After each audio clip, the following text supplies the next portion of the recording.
बदलापूरमध्ये आज महाविकास आघाडीकडून मूक निदर्शनं करण्यात आली। महायुती सरकारच्या काळात महिलांवरील अत्याचार वाढल्याचा आरोप यावेळी करण्यात आलाय।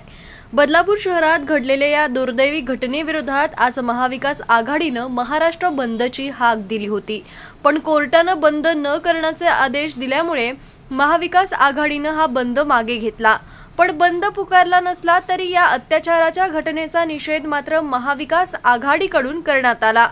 बदलापूरमध्ये काँग्रेस शहराध्यक्ष संजय जाधव, राष्ट्रवादी शरद पवार गटाचे कालिदास देशमुख, अविनाश देशमुख, उबाठा गटाचे पदाधिकारी यांनी चेहऱ्यावर काळ्या पट्ट्या आणि हातात काळे झेंडे घेऊन मूक निदर्शनं केली। माननीय उच्च न्यायालयाचे आदेश बंदाच्या विरोधात आदेश असल्यामुळे सदरचं बंद आम्ही या ठिकाणी रद्द केलेला आहे। परंतु या ठिकाणी महाराष्ट्रातील असंवेदनशील सरकारचा महिलांवरील वाढत्या अत्याचाराच्या निषेधार्थ आम्ही या ठिकाणी निषेध करण्यासाठी आज मूक आंदोलन या ठिकाणी करतोय।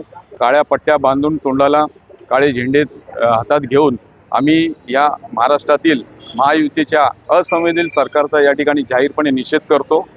डिजिटल बातमीदारीच्या युगात अल्पावधीतच नावारूपाला आलेल्या आणि लाखो प्रेक्षकांच्या पसंतीस उतरलेल्या एकमत न्यूज चॅनलला इंस्टाग्राम आणि फेसबुकवर फॉलो करा आणि यूट्यूब चॅनलला सबस्क्राईब करा।